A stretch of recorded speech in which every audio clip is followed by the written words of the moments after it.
अस्सलाम वालेकुम, सुबह बखैर, गुड मॉर्निंग। उम्मीद है आप सब खैरियत से होंगे और आपके जो मिजाज हैं बिल्कुल ठीक होंगे और आप सबको जुमा मुबारक हो। नाज़रीन, वैसे तो पंजाब के अंदर, लाहौर के अंदर गर्मी अपना ज़ोर तोड़ रही है। अब कम से कम जो रातें कम से कम अब सुकून की मिल रही है, वरना जितनी इस महीने गर्मी पड़ी है लाहौर में और पंजाब में तो गर्मी का जोर ज़रा टूटा है। लेकिन अहलियाने कराची के लिए गर्मी के हवाले से अच्छी खबर नहीं है। महकमा मौसमियात ने कहा है कि कराची का जो खुशगवार मौसम है बस अब वो रुखसत होने को है और गर्मी अपने डेरे मज़ीद डालेगी। ये कराची का मिजाज और कराची का मौसम हमेशा से ज़रा उसके तेवर बदलते टाइम नहीं लगता। और अब कराची के अंदर जो है गर्म हवाएं चलेंगी, गर्मी बढ़ने का इम्कान है, जबकि शहर का ज़्यादा से ज़्यादा जो टेम्परेचर है, दर्जा हरारत है, वो 33 से 35 डिग्री तक रहेगा। उसके साथ साथ जो शहर में दर्जा हरारत की जो शिद्दत है वो 40 डिग्री तक रहेगी। तो अहलियाने कराची खबरदार हो जाएं, अपना ख्याल रखें, अपनी सेहत का बहुत ज़्यादा ख्याल रखें। और वैसे लेकिन फिर भी ये जो मौसम है, गर्मी ज़्यादा से ज़्यादा 1 माह तक पड़ेगी, क्योंकि उसके बाद फिर जब अक्टूबर शुरू होता है तो फिर सर्दियाँ अपनी आमद शुरू करती हैं और उसके बाद मौसम कदरे बेहतर होने लगता है। तो कराची के मौसम का अहवाल आपको बताया। आज बड़े मज़े के सेगमेंट्स हैं आज के इस वीकेंड पे। सबसे पहले जो हाईलाइट्स हैं उन पे नज़र डाल अपने प्रोग्राम का बाकायदा आगाज़ करते हैं। कोलंबो में बरसात, चेमगोइयों की बोहतात, कौन हारेगा और कौन देगा किसको मात। महंगाई का डर और भूख की फिक्र, 3 करोड़ बच्चे स्कूलों से बाहर, कैसे देंगे तरक्की याफ्ता ममालिक को टक्कर। IMF को आ गया रहम, 40 लाख सार्फिन पर नजरे करम, 3 करोड़ का कैसे कायम रहेगा भरम। आलमी योम खानदगी, यतीम बच्चों की काबिल रहम जिंदगी, परवरिश और तालीम है बंदगी। और बात करेंगे मोटापे का इलाज फलों और सब्जियों से कैसे मुमकिन हो सकता है। तो जनाब, ये तो आज की हाईलाइट सीन, सब पर बात करेंगे। लेकिन सबसे पहले अब खेल से आगाज़ करते हैं अपने प्रोग्राम का बाकायदा, क्योंकि हमारी पाकिस्तानी टीम ने जितनी शानदार कारकर्दगी का अब तक मुजाहरा किया है वो तो एक अपनी जगह है, लेकिन भारत की जानिब से जो मुसलसल रंग में भंग डाला जा रहा है, जो मुसलसल हमें तंग किया जा रहा है, और वो ऐसे क्योंकि इससे पहले जो 2 सितंबर को मैच हुआ था पाकिस्तान और भारत का, इतना ज़बरदस्त मैच था। हमारे जो शाहीन हैं, हमारे खिलाड़ियों ने बड़ी शानदार कारकर्दगी का मुजाहरा किया था, लेकिन अनफॉर्चुनेटली मौसम आड़े आ गया और फिर बारिश हुई, जिसके बाद मैच नहीं चल सका, टाई हो गया। लेकिन अब 10 सितंबर को भी पाकिस्तान और भारत का मैच होने जा रहा है। इससे पहले, क्योंकि अभी मुसलसल कल भी भारतीय टीम अपनी प्रैक्टिस नहीं कर सकी थी बारिश की वजह से, लेकिन इसके बावजूद भारत बज़िद है कि कोलंबो में ही मैचेस खेले जाएंगे। वेन्यू तब्दील करने पर भारत राज़ी नहीं है। अब इसकी जो वजह है, जो इसकी जो चीज़ें सामने आ रही हैं, बज़ाहिर तो यही लग रहा है कि भारत जो है वो खौफ के डर से अपना वेन्यू तब्दील करने से कतरा रहा है। शिकस्त का खौफ है उसको, वरना अब इतने ज़बरदस्त मैच हो, इतना अच्छा टाकरा देखने को मिले, और आपको पता भी है कि फोरकास्ट है, उसके बावजूद भारत बज़िद है कि हम इसी वेन्यू पर मैच खेलेंगे। वरना इससे पहले ये तय हुआ था कि जो कोलंबो की बजाय हेम्बन टूटा जो है वहाँ पर मैचेस खेले जाएंगे, क्योंकि वहाँ पर बारिश की पेशगोई नहीं की गई थी। लेकिन उसके बाद अब पाकिस्तान का अब जो हालात हैं, जो बारिशें हो रही हैं, तो अमली तौर पर बज़ाहिर मैचेस ख़त्म हो चुके हैं। ये बस एक एक्सरसाइज होगी जो होगी। और वैसे तो मेरा ख्याल है कि अगर यही तरीका भारत ने रखना है, जब आपको पता है कि बारिश होनी है और फिर स्टेडियम के अंदर बारिश के बाद मैच नहीं हो सकेगा, तो फिर आपको ये तकल्लुफ़ करने की भी ज़रूरत नहीं है। जस्ट सिंपल आप टॉस करें और टॉस के ऊपर जो है आप फैसला करें कि जो टॉस जीत जाए वो मैच जीत जाए, और ऐसी एशिया कप हो जाए, दुनिया का अनोखा तरीन एशिया कप, जिसकी भारत की कोशिश भी यही है। इतना शिकस्त का खौफ नहीं होना चाहिए है। इससे पहले एशिया कप की 15 साल बाद पाकिस्तान को मेज़बानी मिली थी, और भारत का बतौर एक स्पोर्ट्स स्पिरिट के भारत का ये फ़र्ज़ था कि वो पाकिस्तान आए, मैच खेले। अमन व अमान के सूरत हाल के हवाले से इससे पहले भी बड़ी बड़ी टीम ऑस्ट्रेलिया, इंग्लैंड, न्यूजीलैंड, ये सब पाकिस्तान का विज़िट करके गई हैं, लेकिन उसके बावजूद सिर्फ सिक्योरिटी को जवाब बनाकर भारत ने पाकिस्तान आने से इनकार किया। और ये इंतहाई इसकी, यानी कि आप ये इससे बदतरीन मिसाल नहीं है खेल में सियासत की, कि आप अपने खेल में भी सियासत को लेकर आते हैं।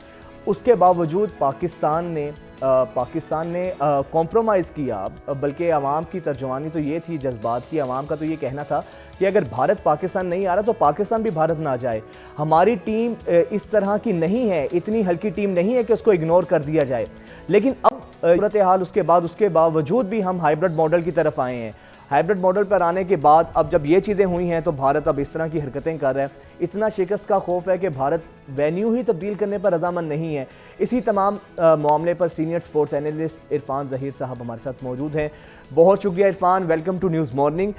इरफान बताइएगा, एक दफ़ा फिर से जो 10 सितंबर को मैच होने जा रहा है तो बारिश की पेशगोई है, कल भी प्रैक्टिस टीमें नहीं कर सकी हैं बारिश के बाइस। तो आपको क्या लगता है, क्यों भारत वजिद है उसी वेन्यू पर मैच खेलने के लिए? शिकस्त का खौफ है या फिर आप समझते हैं कोई और वजह है? मैच तो अमलन तो एशिया कप बिल्कुल मफलूज होकर रह गया है। देखिए, जिस तरह आपने शुरू में कहा, बिल्कुल ये हम होस्ट से आइडली तो हमारे पास होना चाहिए था पूरा इवेंट। वो नहीं जब माने तो फिर दूसरी ऑप्शन शुरू में दी थी सेठी साहब ने यूएई की, वो भी नहीं एक्सेप्ट की गई। और तीसरी अब जो ऑप्शन आई जब से बारिशों का सिलसिला शुरू हुआ है तो हम्बनटोटा की बात की जा रही है, वो भी एक्सेप्ट नहीं किया जा रहा। और ये बिल्कुल समझ से बाला तक बात है कि आखिर हम्बनटोटा का मसला क्या है। क्योंकि हमारे आजकल हमारे साथ अमीर राजा हमारे शो पे होते हैं तो वो बता रहे थे बिल्कुल ड्राई वेदर है, फैसिलिटीज बड़ी शानदार हैं, 2-3 इंटरनेशनल स्टैंडर्ड के होटल उधर मौजूद हैं।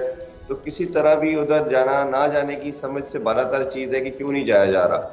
और जहाँ तक बाकी तमाम टीम्स की बात है, तमाम स्टेक होल्डर की बात है, सब ने एग्री किया कि उधर जाना चाहिए और उधर मैच खेलना चाहिए।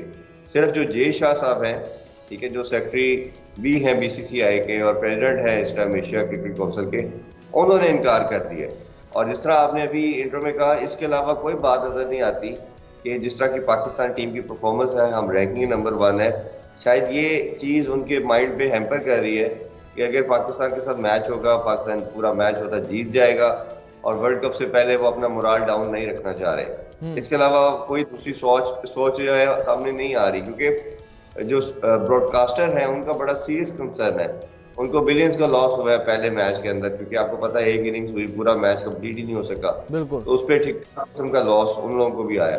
तो despite of all the facts के इतना बड़ा लॉस हुआ है, तमाम का प्रेशर है, पीसीबी का बहुत बड़ा प्रेशर है, फिर उसके बावजूद वो नहीं जाने को तैयार।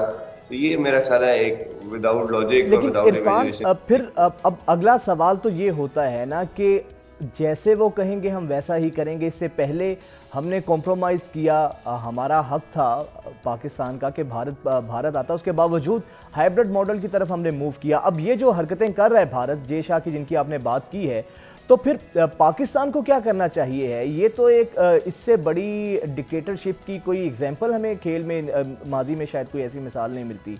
पाकिस्तान को क्या करना चाहिए है? अमलन तो फिर तो सीरीज बिल्कुल ख़त्म हो चुकी है एक शख्स के फैसले से, तो पूरा एशिया कप मफलूज पैरालाइज होकर रह गया है। आप बिल्कुल ठीक कह रहे हैं आप, ये अनफॉर्चुनेट है। और भारत को पता है कि हमारे पास जिस तरह आईसीसी को वो रूल कर रहा है और तमाम शेयर मोस्टली 80% उनके तरफ से जनरेट होता है, फाइनेंशियल्स की बात करें तो वो उसी चीज़ का फ़ायदा उठा रहे हैं। हमें अपनी आवाज़ उठानी चाहिए और आवाज़ बड़ा टेक्निकली उठानी चाहिए।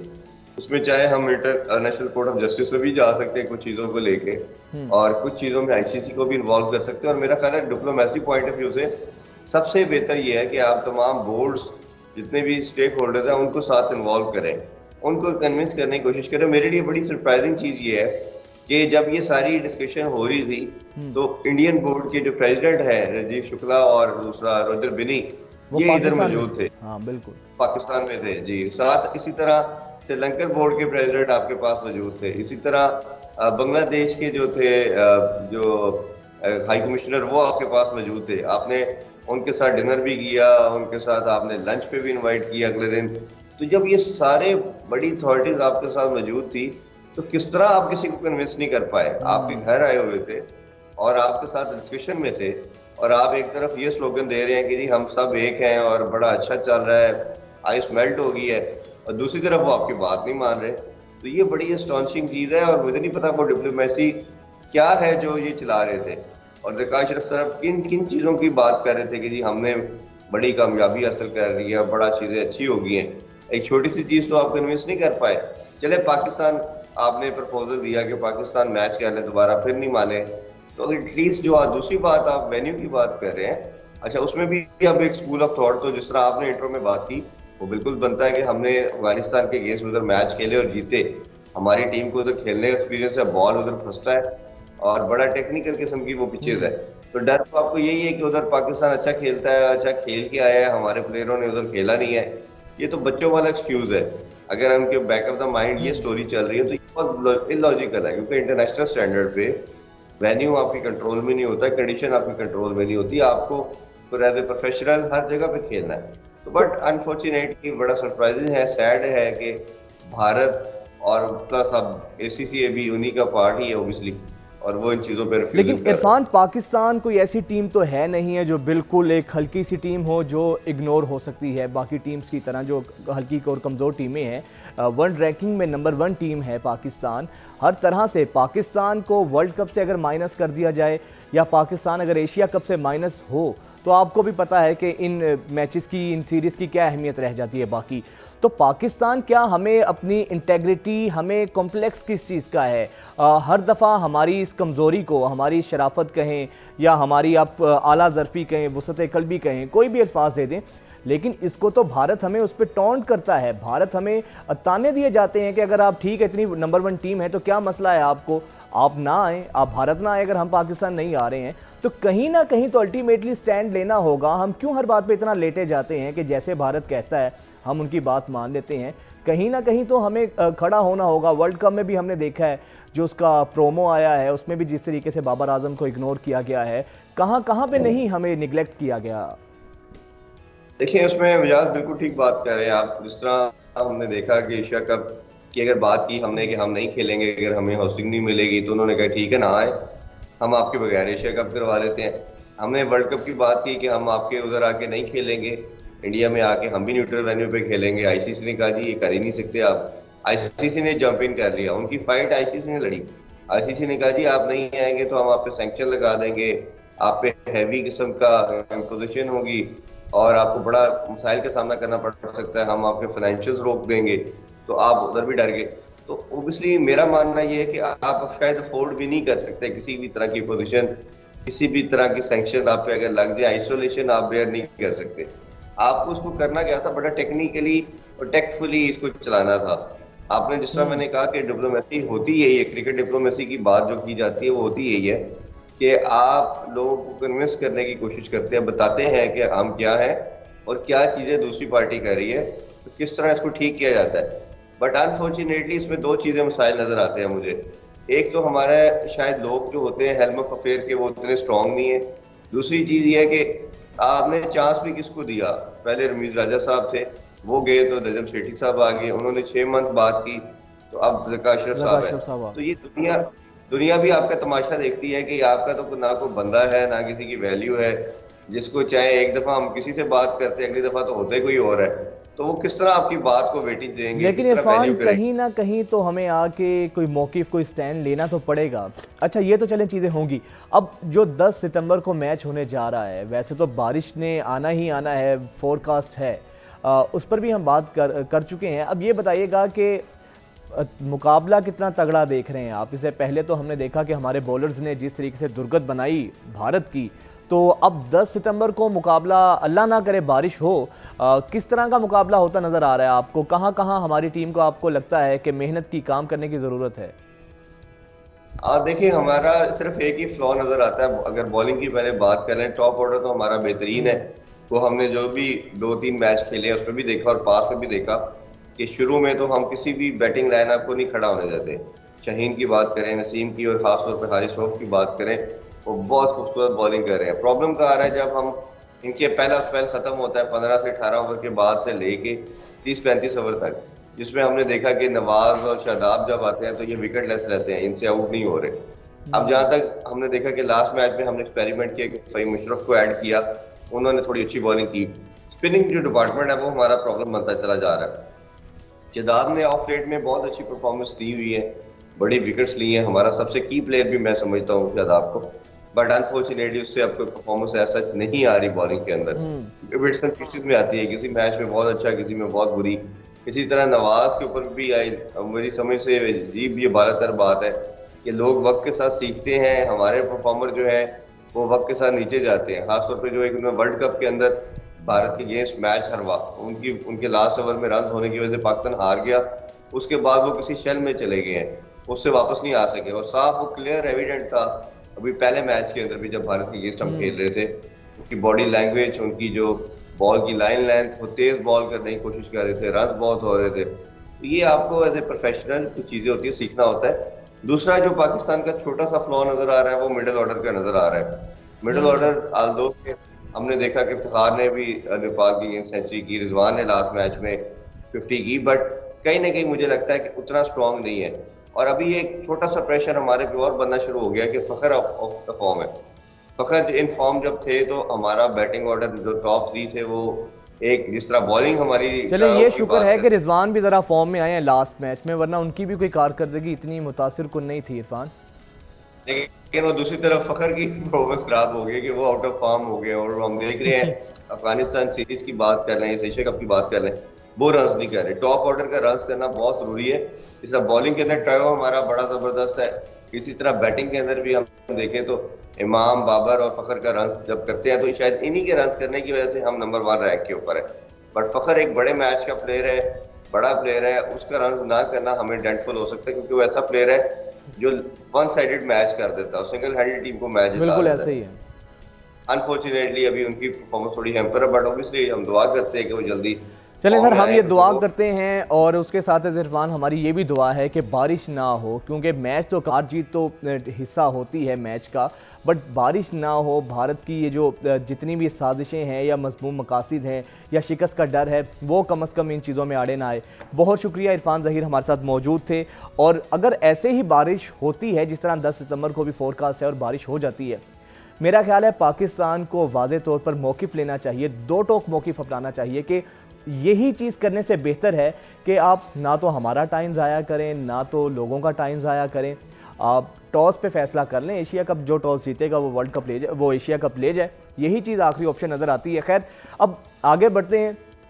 पाकिस्तान की मेज़बानी, पाकिस्तान की मेहमान नवाज़ी की अभी जो बीसीसीआई भारत के जो सरबराह थे, उसके सदर थे रॉजर बनी और राजीव शुक्ला, ये दोनों पाकिस्तान मौजूद थे। जिस तरह उन्होंने पाकिस्तान की मेज़बानी की, पाकिस्तान की मेहमान नवाज़ी की मदा सराई की है, तारीफ़ की है, उन्होंने कहा है कि हमें बादशाहों जैसा प्रोटोकॉल दिया गया। उसके बाद अब बांग्लादेशी टीम के जो बांग्लादेश की टीम यहाँ पर आई खेलने के लिए, तो बांग्लादेश की टीम ने भी बड़ी पाकिस्तान की मेहमान नवाज़ी की तारीफ़ की है। उन्होंने कहा है कि सिक्योरिटी के लिहाज से हर एंगल से हमें वो तमाम प्रोटोकॉल्स दिए गए हैं और बड़ी ज़बरदस्त पाकिस्तान ने मेहमान नवाज़ी की है। पाकिस्तान की मेहमान नवाज़ी की तो पूरी दुनिया मुतरिफ है ही, लेकिन क्या अच्छा होता कि भारतीय टीम भी अगर पाकिस्तान आती और उनको भी यही मेहमान नवाज़ी का हमें उनकी मेहमान नवाज़ी करने का मौका मिलता। लेकिन फिर वही अलमिया है, मोदी साहब बैठे हैं वहाँ पे, जब तक ये भारतीय सरकार वहाँ पर मौजूद है तो लगता नहीं है, इनके इरादे नहीं हैं कि ये पाकिस्तान आए। मसलन कोई भी ऐसी चीज़ जिससे पाकिस्तान डैमेज हो सकता है, भारत वो चीज़ हाथ से जाने नहीं देता है। दीगर अहम सेगमेंट्स भी शामिल करते हैं, एक ब्रेक लेते हैं, ब्रेक के बाद बात करते हैं।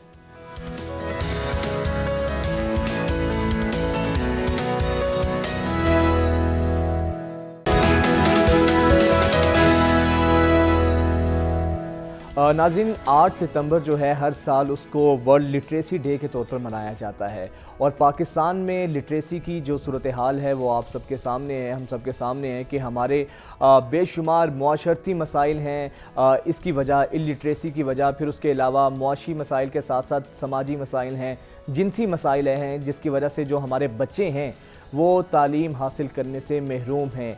गुर्बत की वजह से लोग जो है अपने बच्चों को लेबर पर लगा देते हैं, वो स्कूल्स नहीं जाते हैं। और जो अब यूनिसेफ की रिपोर्ट आई है, इस रिपोर्ट के मुताबिक पाकिस्तान में 2 करोड़ 28 लाख बच्चे अब भी स्कूलों से बाहर हैं।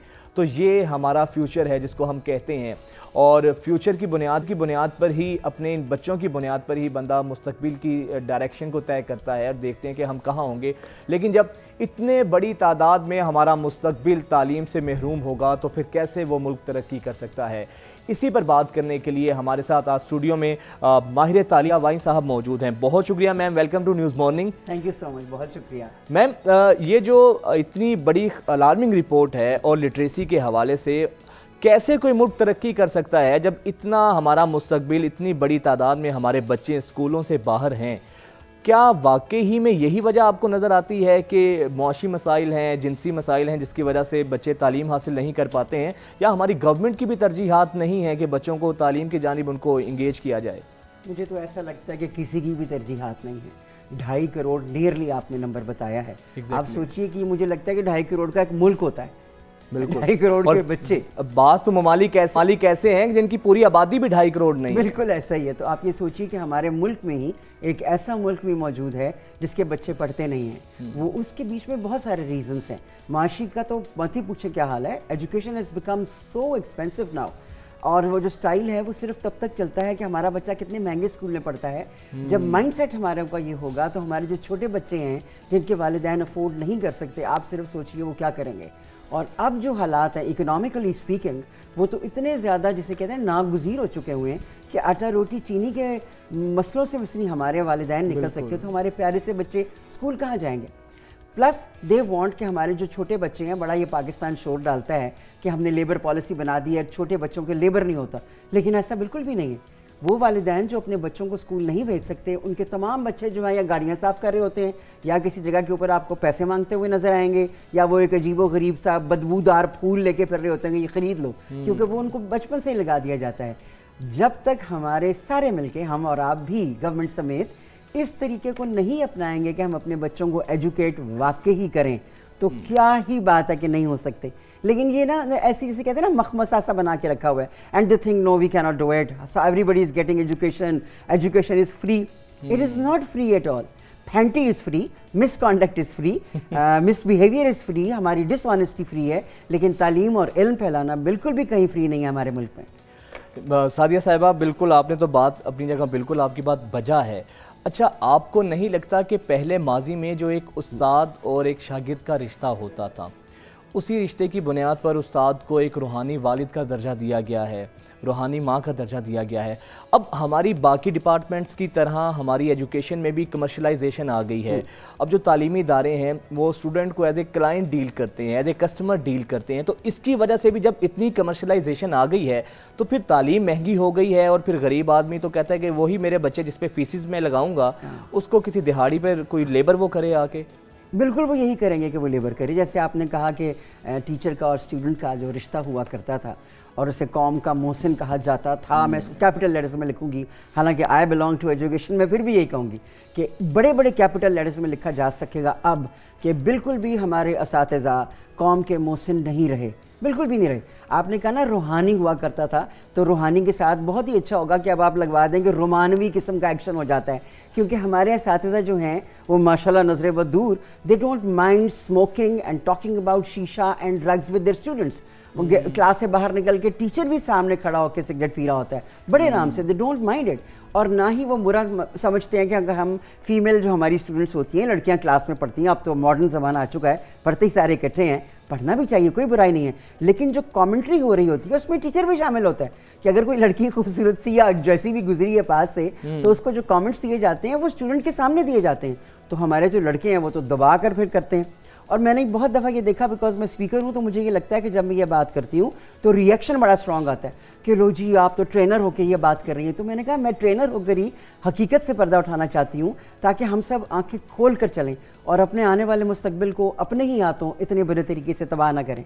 और ये हो रहा है, बिल्कुल ये हो रहा है। अच्छा, हमारे बड़ों ने या आपके टाइम में जब आप ज़माने तालिब इल्मी में थे, तो हमने सुना है कि जो ऐसे जो स्टूडेंट्स होते थे क्लास में जो अफोर्ड नहीं कर सकते थे, तो उनकी बात की तो फीसिस भी टीचर्स जो हैं उनको किताबों के हवाले से उनकी हेल्प किया करते थे, उनको एक्स्ट्रा ट्यूशन देते हुए भी, टाइम देते हुए भी उसमें कोई चार्जेस नहीं लिया जाते थे उनका, बल्कि ख़र्चा तालीमी बोझ भी फीसिस की माफ़ करवाने की सूरत में उनकी फ़ीसें हाफ़ कर दी जाती थी। तो अब कितना ये चेंज आपको देखने में आया, तब का माहौल और अब का जो तालीमी हमारा निज़ाम है, तालीमी माहौल है, कितना डिफरेंस आपको नज़र आता है? ज़मीन और आसमान का। ना तो वो रहे असातिज़ा और ना ही रहे वो तालिब इल्म, क्योंकि मुझे याद है अभी भी if somebody comes in front of me who has been my teacher in school, college or university, तो मेरे लिए होता है कि अदब से ज़्यादा कोई है, मैं उनके सामने बोलना भी नहीं चाहूँगी। अगर मैं किसी प्रोग्राम में जाती हूँ और वहाँ बैठी हुई तो मैं और ज़्यादा अपने आप को लो प्रोफाइल करती हूँ कि मेरे टीचर बैठे हुए हैं, मुझे इनके आगे आवाज़ ऊंची नहीं रखी जाएगी। लेकिन हम अपने बच्चों को जब ये एथिक्स नहीं सिखाएंगे तो वो तो आपको पता है फिर वही बनेंगे जो आजकल हम देखते हैं टेलीविज़न के बीच में, बरमला। और जैसे आपने कहा कि क्या स्कूल में अब ऐसा तबका है कि जो बच्चों को पढ़ाए फ्री, तो मैं बिल्कुल एग्जांपल दूंगी अपने ही स्कूल का कि उसमें ज़्यादातर बच्चे फ्री पढ़ते हैं। अच्छा। और मैं खुशी से कोई फीस ना लूँ, बेड़ा गर्क हो जाए बेशक हम सब का कि इकोनॉमिक्स को कैसे संभालें, लेकिन I would be the last person कि जब मैं अगर इस तरफ हूँ प्रिंसिपल होने के नाते और मेरी सामने कोई बैठ के एडमिशन की बात कर रहा है और वो अफोर्ड नहीं कर सकता, तो आप यकीन करेंगे कि मैं दूसरा सवाल नहीं करना चाहती। मुझे शर्मिंदगी होती है कि ये दिल में क्या सोचेगा कि आई डोंट वांट कि वो मुझे एक्सप्लेन करे कि उसके पास पैसे नहीं है। और मुझे बहुत अफसोस होता है कि मैंने नहीं सुननी ये बात, क्योंकि वक्त कभी भी बदल सकता है, वो मेरी जगह पर आ सकता है और मैं उसकी जगह पर जा सकती हूँ। तो ये खौफ और ये मोहब्बत मेरे दिल में रहती है। मैं तो जो कर सकती हूँ कर रही हूँ अभी भी। माशाल्लाह बहुत अच्छा काम कर रही हैं। अल्लाह करे कि आपकी तरह के बाकी लोग भी इस तरह मैदान में आए जिस तरह माशाल्लाह आप काम कर रही हैं, और ऐसे ही लोगों की ज़रूरत है।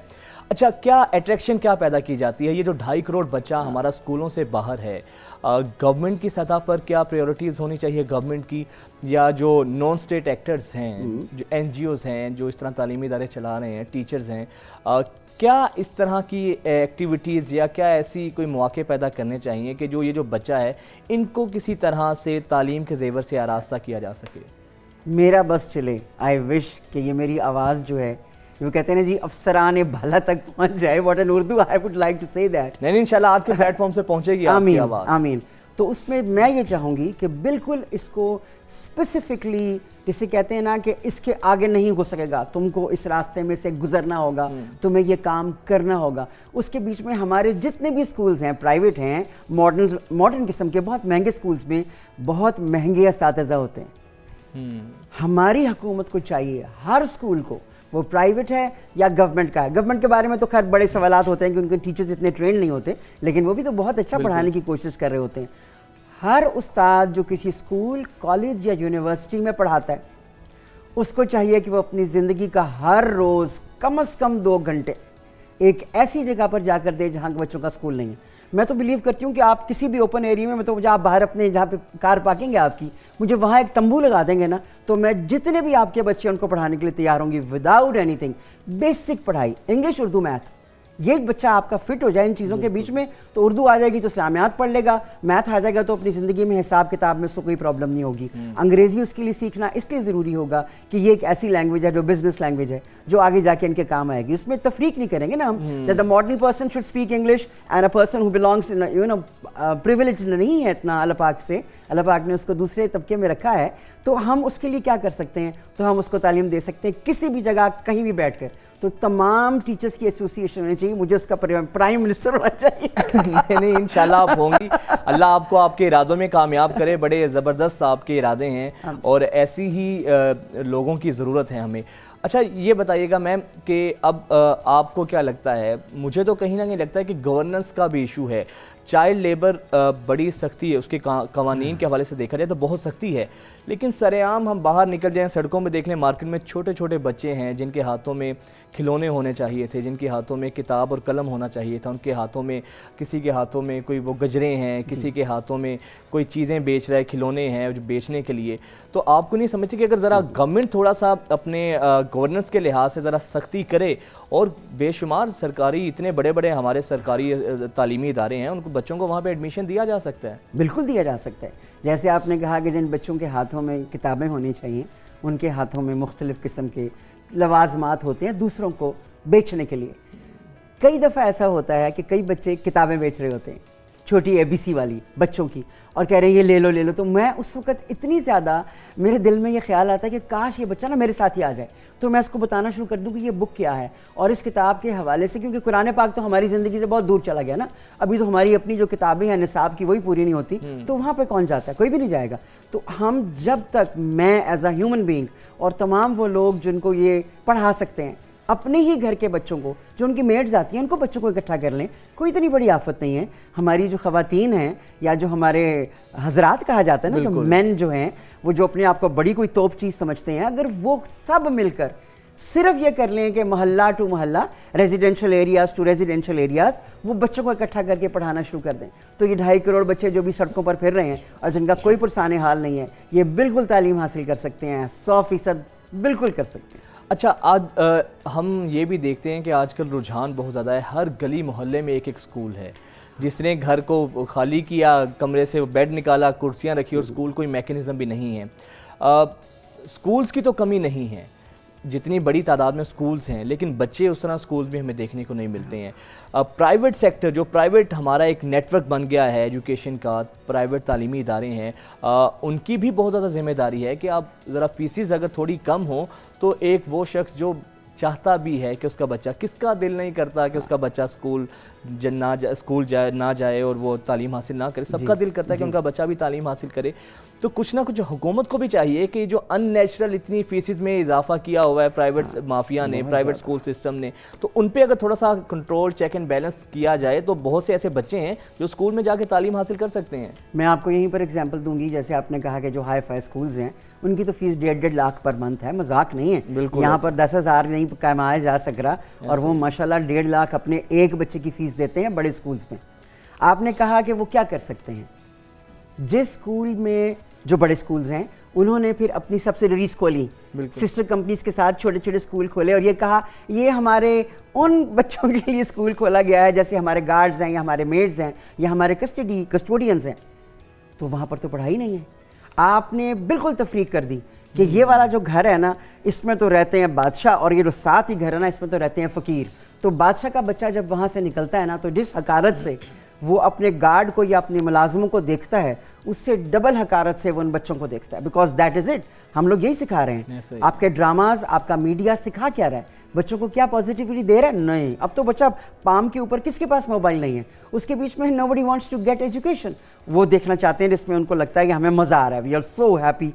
जब तक हम सब मिलके हुकूमत समेत, देखिए हुकूमत महीने में ना 2.5 करोड़ का 2.5 करोड़ बच्चा पूरे पाकिस्तान में इकट्ठा होकर जगह जगह बैठ के पढ़ सकता है। बड़े लोग जो हैं अल्लाह पाक के नवाजे हुए, उनको तो बिल्कुल चाहिए कि वो कर क्या रहे हैं, वो बड़े बड़े प्लाजे क्यों बना रहे हैं, इसका तो बड़ा हिसाब देना होगा। कुरान पाक में है ये बड़ी इमारत को तामीर ना करो, वो तामीर करना छोड़ें और उसके बदले में स्कूल बनाने शुरू करें।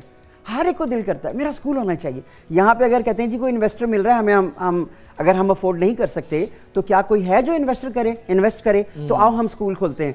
तो इन्वेस्टर तो पहले कहा मुझे महीने का देंगी क्या? भाईजान आपके पास तो इतना पैसा है कि आप गिनने के लिए घरों में से खरबों रुपए निकल रहे हैं, तो बांट दें और स्कूल खोलें और हर जगह पे बच्चों को पढ़ाएं। I think we can do it, it's not a big deal. अच्छा, एक और बहुत डिफरेंस जो अब हमें नज़र आया है कि टीचर जिन स्कूल्स में फीसेस बहुत ज़्यादा हाई हैं, टीचर अगर कोई गलती से डांट भी दे किसी बच्चे को तो ऐसे लगता है कि बच्चा जो है वो मालिक है, और फिर उसके बाद पेरेंट्स का जो रवैया होता है कि टीचर की जिस तरह खिंचाई की जाती है जिस तरीके, तो वो ऐसे लगता है जैसे कि टीचर वो उस्ताद नहीं, उसका कोई मुलाजिम है।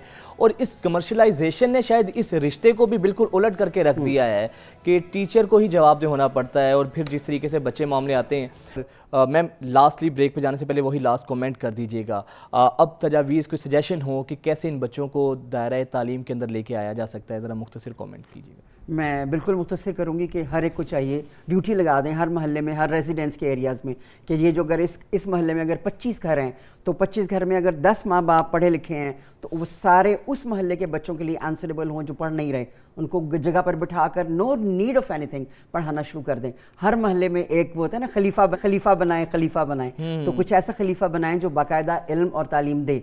और हम भी 99% पर जा सकते हैं, जैसे कनाडा की में 99% लिटरेसी रेट है, और 146 में से 130वें नंबर पर आता है पाकिस्तान वर्ल्ड रैंकिंग में एजुकेशन में, तो 16 रह गया, उसके बाद 146 पर ये बेचारा खुद ही आ जाएगा। तो जब तक हम सब मिलकर हाथ से हाथ मिलाकर जंजीरें बनाते हैं ना, ये ऐसे करके जंजीर बनाएं ऐसी जिसमें तालीम और इल्म हम अपने बच्चों को फैला सकें, तो कभी भी कोई इसके बगैर नहीं रहेगा। ठीक है, बहुत शुक्रिया, बहुत खूबसूरत आपने सजेशन दी मैम, और अल्लाह करे हमारे जो अरबाब इख्तियार हैं उनको भी ये समझ आ जाए, उनके भी माइंड में ये चीज़ आ जाए कि ये कभी भी तालीम की अहमियत के हवाले से इनकार तो किया ही नहीं जा सकता। इसके लिए ज़रूरी है कि ना सिर्फ ये सिर्फ हुकूमतों के बस का भी काम नहीं है, जिस तरह अभी इन्होंने फरमाया कि हर किसी को अपने हिस्से की शमा जलानी होगी, हर किसी को अपने हिस्से का जो है ना काम करना होगा। उसके अलावा जो है आप ज़ेवर तालीम से अपने बच्चों को आरास्ता नहीं कर सकते हैं। ये जो बच्चे हज़ारों की करोड़ों की तादाद में बाहर बैठे हैं, लाखों की तादाद में, तो उन बच्चों को जब तक हम एज ए सोसाइटी मिन हैसुल कौम एज ए नेशन हम सब कंट्रीब्यूट नहीं करेंगे, तब तक ये बच्चे जो हैं वो स्कूल्स के अंदर नहीं आ सकते हैं। तो ये हम सबको इस पर संजीदगी से काम करना होगा। अच्छा, तालीम से ही जुड़ी एक और ख़बर आपको देते हैं। हमारा हमसाया मुल्क है अफ़गानिस्तान, वहाँ पर कुछ हवाले से ख़वातीन की तालीम पर पाबंदी के हवाले से बातें की जा रही हैं और पाबंदी लगाई गई है। तो ऐसे में जो हमारी KP के गवर्नमेंट है, उन्होंने बड़ा ज़बरदस्त तालीमी इक़दाम उठाया है और उन्होंने ये कहा है कि जो वहाँ के तलबा हैं, जो वहाँ पे तालीम हासिल नहीं कर सकते हैं, उनको यहाँ पर हम तालीम देंगे और उसकी फ़ीस भी वही होगी जो आम पाकिस्तानी तालिब इल्मों की फ़ीस होती है। तो ये एक बड़ा ज़बरदस्त इक़दाम है जिसके अंदर अफ़गान तलबा को यूनिवर्सिटी के जो तमाम कोर्सेज़ हैं उसके हवाले से उनको तालीम दी जाएगी। उसके साथ साथ जो जितने भी प्रोग्राम्स हैं उनको ये बाकायदा सहूलियात दी जाएंगी, फैसिलिटेट किया जाएगा, फीसिस में डिस्काउंट भी दिया जाएगा। तो ये वैसे तो KP के गवर्नमेंट का बहुत अच्छा इनिशिएटिव है, इक़दाम है कि ठीक है आप हमारा हमसाया मुल्क है अफ़गानिस्तान और हमसायों के भी हुकूक होते हैं, लेकिन जहाँ पर आप उनके तालिब इल्मों को तालीम से आरास्ता कर रहे हैं और उनको यहाँ पे कोर्सेज़ के ऑफ़र कर रहे हैं, तो ज़रा अपने आसपास भी देखें। हमारे पाकिस्तान में ही इतनी बड़ी तादाद में, आज वर्ल्ड लिटरेसी डे पर ही हमने बताया कि 2.5 करोड़ बच्चे ऐसे हैं जो तालीम के ज़ेवर से महरूम हैं।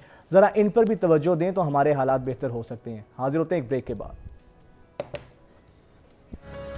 Welcome back after the break. और नाज़रीन, इससे पहले बिजली के बिल में रिलीफ के हवाले से बहुत सी हुकूमत की जानिब से बातें की गई थी और कहा गया था कि जो आवाम है उनको बिजली के बिल में रिलीफ दिया जाएगा। वज़ीर आज़म साहब की ज़ेर सदारत 3 इजलास हुए, लेकिन तीनों इजलास बेसूद बेनतीजा रहे। और उसके बाद जो फिर हमारी निगरान वज़ीर ख़जाना है शमशाद अख्तर साहिबा, उन्होंने IMF के हुकाम से बात की और अब सामने ये खबरें आई हैं और अब ये बात सामने आई है कि 15 अरब रुपए का रिलीफ दिया है IMF ने और 200 यूनिट्स जो इस्तेमाल करने वाले कंज्यूमर हैं, बिजली के सारिफीन हैं, उनको इससे फ़ायदा होगा। इसी पर बात करने के लिए energy expert doctor Mohammad Shoaib साहब हमारे साथ मौजूद हैं। बहुत शुक्रिया डॉक्टर साहब, welcome to news Morning. Sir ये बताइएगा, अब आपको लगता है कि ये जो सिर्फ 200 यूनिट्स तक बाउंड किया गया है, महदूद किया गया है इस तमाम तर रिलीफ को, कितना फ़ायदा हो सकता है इससे बिजली के सारिफीन को?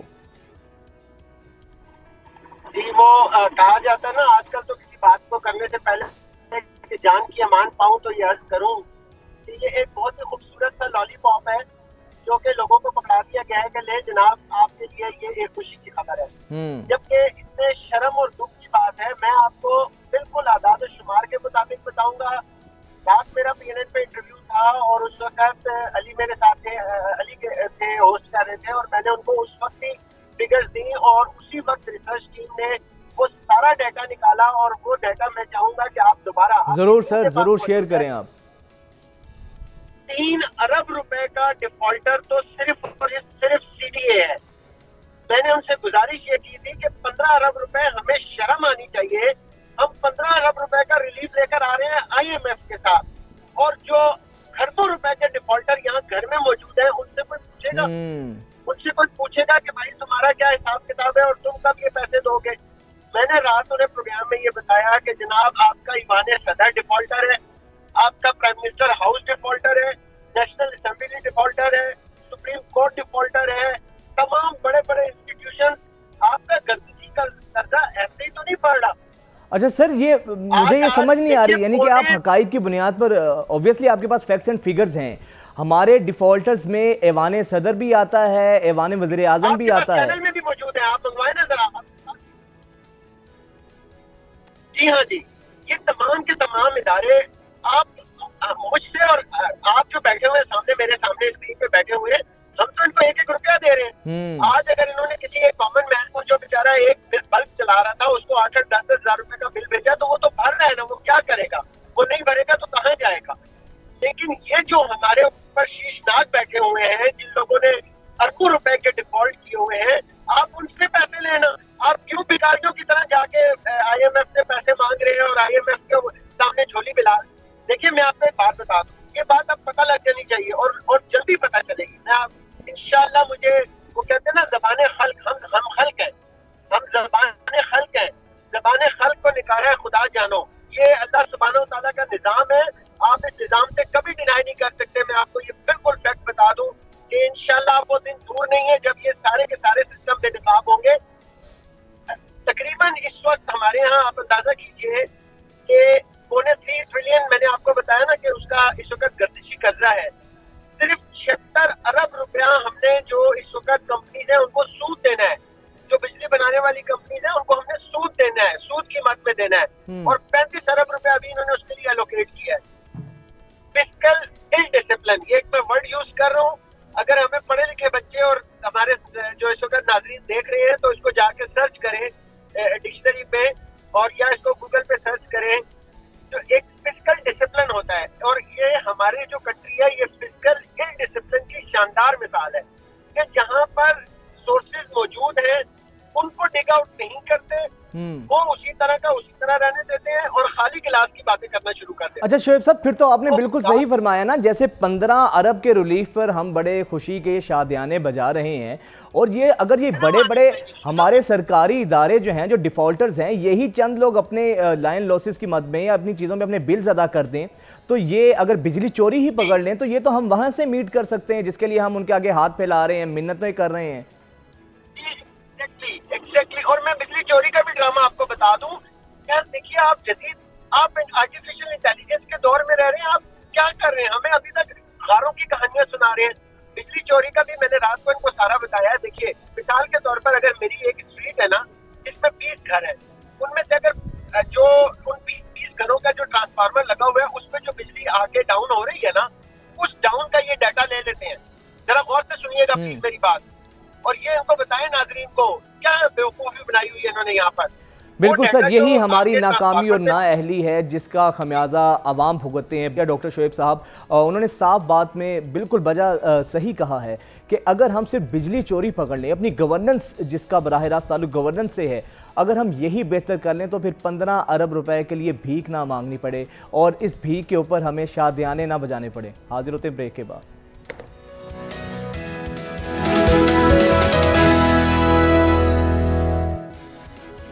नाज़रीन, जैसे कि हम सब जानते हैं, जिस पर हम बात करें कि आज 8 सितंबर है और इसको वर्ल्ड लिटरेसी डे के तौर पर मनाया जाता है। यूनिसेफ की जो रिपोर्ट सामने आई है कि 2.5 करोड़ बच्चे पाकिस्तान में ऐसे हैं जो ज़ेवर तालीम से आरास्ता नहीं हैं, जो स्कूल्स नहीं जा सकते हैं। अब कभी भी रियासतों के पास इतने रिसोर्सेज नहीं होते हैं, हालांकि बुनियादी ज़िम्मेदारी तो ये स्टेट की होती है कि वो बच्चे जो इस कौम का मुस्तकबिल हैं उनकी तालीम, सेहत, जानो माल की हिफाजत को मेक श्योर करें। लेकिन एज ए नेशन भी ये सबकी ज़िम्मेदारी बनती है कि जिनको अल्लाह ताला ने तौफीक दी है कि वो अपने हिस्से का काम करें, अपने हिस्से की शमा जलाएं। तो ऐसे ही जहाँ पर पाकिस्तान में बेशुमार NGOs हैं, बेशुमार लोग ऐसे हैं कि जो ना सिर्फ अपने लिए जीते हैं बल्कि लोगों के लिए जीते हैं, और ऐसे लोग किसी भी मुआशरे के लिए उनका कफ़ारा भी होते हैं, किसी भी मुआशरे के लिए वो नेमत भी होते हैं, रहमत का बाइस भी होते हैं कि वो अपने हिस्से का काम करें। तो आज ऐसे ही दो खूबसूरत लोग हमने स्टूडियो में मदऊ किया है और आप सब भी उनको जानते होंगे, उनके कामों से आप लोग वाकिफ़ भी होंगे। आज हमारे साथ स्टूडियो में मौजूद हैं DIG महबूब लिल्ला साहब और उनके साथ उनकी वाइफ हैं जो कि चेयरपर्सन अलमरा फाउंडेशन सोफिया वड़ाज साहिबा हैं। आप दोनों को खुशामदीद कहते हैं और वेलकम टू न्यूज़ मॉर्निंग। हमेशा की तरह आपको हम जहमत देते हैं और आप आते हैं। माशाल्लाह जितना ज़बरदस्त आप लोग काम कर रहे हैं। अच्छा, इनका काम शुरू होने से पहले, इन पर बात करने से पहले, सबसे पहले इनकी जो फाउंडेशन है और इनके काम के हवाले से अमजद साकिब साहब ने एक बड़ी खूबसूरत एक गुफ्तगू की थी, उनकी पहले शॉर्ट उनको आपको वो सुनवाते हैं, उसके बाद इनसे बात करते हैं। ज़रा वो देखिएगा। में जो चमक और महबूब की जो हाथों में वो लमस और गर्मी और जज्बात की शिद्दत देखी जब ये बच्चों को अपने गले लगाते हैं, तो मुझे अपना आप बहुत छोटा महसूस हुआ। तो यकीनन ये अमजद साकिब साहब के जो अल्फाज हैं ये आप लोगों के लिए किसी सनत से तो कम नहीं होंगे महबूब भाई। देखें, डॉक्टर अमजद साकिब साहब बिल्कुल बड़े भाइयों की तरह है, माशाल्लाह बहुत अच्छा काम कर रहे हैं और इस मुल्क की बेहतरी के लिए काम कर रहे हैं, रोल मॉडल हैं। और हम कोशिश ये कर रहे हैं कि हम इंशाअल्लाह ताला इस काम में मज़ीद बेहतरी लाएं और जितना बेहतर हो सके। नहीं, और माशाल्लाह आप लोग बेहतरी ला भी रहे हैं।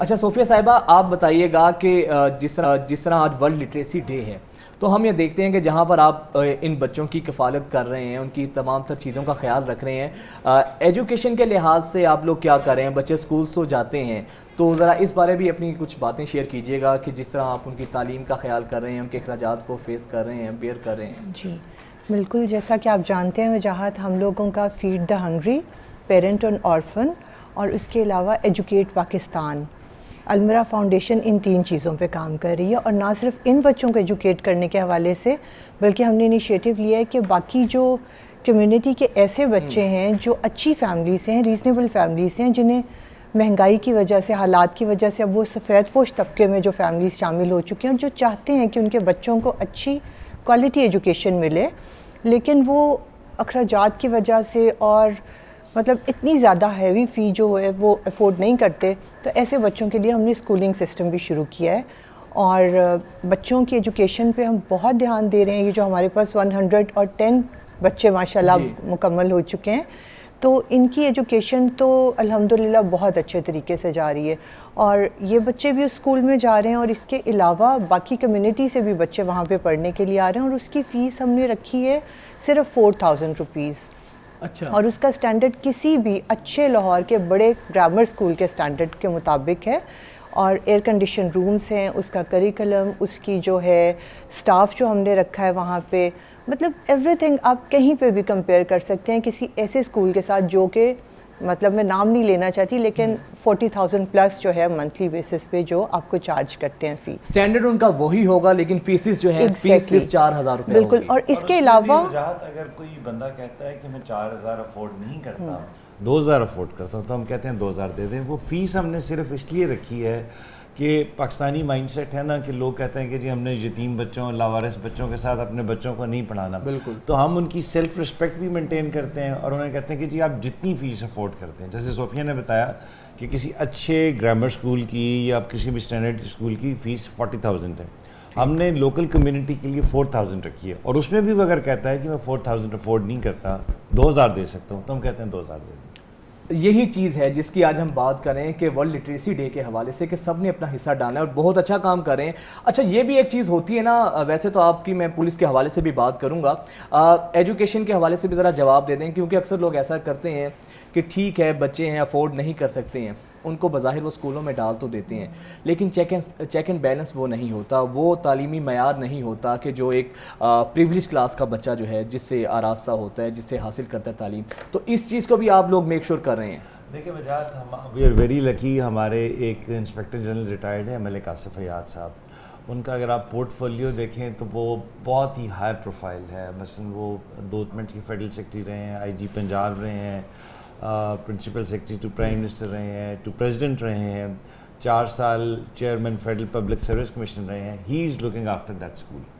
तो we are very lucky to have such people. अच्छा, बाकायदा मॉनिटरिंग सिस्टम मौजूद है। मतलब इस लेवल का बंदा, आप उनका प्रोफाइल देखें और वो हमारे इन सारे सिस्टम्स को मॉनिटर कर रहे हैं और स्कूल को भी वही लुक आफ्टर कर रहे हैं। तो इस प्रोफाइल का बंदा अगर एक स्कूल को मॉनिटर कर रहा है तो आप सोच सकते हैं कि उसका स्टैंडर्ड क्या है। अच्छा DIG साहब, वैसे कितना मुश्किल होता है, एक तरफ तो आप भाभी का हाथ भी बटाते हैं, फाउंडेशन के हवाले से भी माशाल्लाह बड़ा रिमार्केबल काम कर रहे हैं, फिर दूसरा अपने ट्रेनिंग सेंटर, चूंग ट्रेनिंग सेंटर जहाँ पर आपकी इस वक्त पोस्टिंग है, तो वहाँ पे भी आपने बड़ी रेवोल्यूशनरी तब्दीली की है। और ये जो आप माशाल्लाह काम कर रहे हैं, इस वर्दी के लिए आप बड़ी इज्जत का बाइस हैं कि जिस तरीके से अक्सर पुलिस पर तनकीद भी की जाती है, पुलिस के कुछ कारकर्दगी के हवाले से भी बात की जाती है, लेकिन आप जैसे लोग तो वाकई ही में पुलिस को जिस तरह सर्व कर रहे हैं, तो आप तो पुलिस का एक रोशन चेहरा हैं सामने। देखिए वजाहत बात यह कि हर जगह पे मैं आपकी सहाफ़त की बात करूँगा, सहाफ़त में भी अच्छे लोग भी हैं, बुरे लोग भी हैं हर जगह पे। और जिस तरह के हमारे मौजूदा इंस्पेक्टर जनरल हैं, उन्होंने पिछले 5 माह में जो इनिशिएटिव्स लिए हैं, जो काम किए हैं, वो पिछले 75 साल में नहीं हुए, भले वो फोर्स के लिए हैं, भले वो आवाम के लिए। खिदमत मराकज़ आप देख लें, फोर्स के लिए जो वेलफेयर का काम हुआ है, हमारे कांस्टेबल से लेके एडिशनल IG तक हर बंदे की हेल्थ स्क्रीनिंग हुई है और फ्री ऑफ कॉस्ट हुई है, और उसके अलावा उनका ट्रीटमेंट फ्री ऑफ कॉस्ट हो रहा है। इतने इनिशिएटिव्स हैं कि मैं नाम नहीं ले सकता। हमारे फोर्स के जितने मुलाजिम हैं, उनके जितने बच्चे हैं जो स्पेशल चिल्ड्रन हैं, उन सब का ट्रीटमेंट फ्री ऑफ कॉस्ट हो रहा है। तो जब इस तरह के आप इनिशिएटिव्स लेंगे तो फोर्स तो ऐसे इंस्पेक्टर जनरल के लिए कुछ भी करने के लिए तैयार होगी ना। और जहाँ तक आप कॉलेज की बात कर रहे हैं, नेचुरली यहाँ पे लोगों ने सेल्फ हेल्प बेसिस पे बेशुमार काम किया है, पिछले कमांडेंट्स ने सारा काम किया, लेकिन यहाँ पे बहुत सारी चीज़ें होने वाली थी जो हमने पिछले 2 माह में एज अ टीम वर्क और इन आईजी साहब के इनिशिएटिव्स पे और उनकी रहनुमाई में हमने बेशुमार काम किया है। हमने आई विश आप कभी विज़िट करें, हमने अपने जो मैसेज हैं उनको सेंट्रली एयर कंडीशन कर दिया है, बूफे सिस्टम लगा दिया है, शीशे की क्रॉकरी है और लॉट में नहीं माशाल्लाह आपका काम तो हम देखते रहते हैं। अच्छा सोफिया साहिबा, मैं चाहूँगा अपने इकरा अगर जो प्रोड्यूसर ऊपर बैठे हैं तो वो प्लीज़ फुटेजेस भी चलवाइएगा, जिस तरीके से बच्चों के साथ आप घुल मिल जाते हैं, बच्चों को तफरीह के लिए बाहर लेकर जाते हैं, तो कितना मुश्किल होता है। माशाल्लाह आपके अपने भी बच्चे हैं 4, अल्लाह ताला ने आपको भी औलाद की नेमत से नवाजा है, तो कैसे फिर ये चीज़ें मैनेज करती हैं? घर को भी आप टाइम देती हैं, फिर डेली बच्चों को टाइम देना ये भी एक बहुत बड़ा चैलेंज होता है। मुझे लगता है वजाहत कि जब अल्लाह ताला आपके ज़िम्मे कोई काम लगा देता है ना, तो फिर वो आसानियाँ खुद ब खुद आपके लिए पैदा करता है। ये अपने 4 बच्चे थे, वही मैनेज करना मुश्किल हुआ करता था ऑनेस्टली, लेकिन जब से अल्लाह ताला ने ये काम ज़िम्मे लगाया, आप यकीन करो वक्त में भी बरकत आ गई है, ज़िंदगी में भी बरकत आ गई है, और अब वो घर भी जो है अपना बहुत अच्छे से मैनेज हो रहा है, उसी तरह मेहमानदारी चल रही है, उसी तरीके से गेस्ट आ रहे हैं, सब कुछ हो रहा है, बच्चे बड़े हो रहे हैं, बच्चे स्कूल जा रहे हैं अपने बच्चे, और हर चीज़ मैनेज हो रही है। और उसके अलावा जो मेन चीज़ है, जो उन बच्चों के घर हैं और उन बच्चों का जो सारा सिस्टम है, आप यकीन करो कि इस तरह से वक्त में बरकत है कि पता ही नहीं चलता कि कैसे ये सब कुछ मैनेज हो जाता है। गिला भी करते होंगे या कहते हैं कि क्या उधर भी आप इतना टाइम देती हैं नहीं, बिल्कुल भी नहीं, बल्कि मेरी जो बड़ी बेटियां हैं वो तो हमें बहुत ज़्यादा साथ हमें हेल्प करती हैं और सपोर्ट भी करती हैं।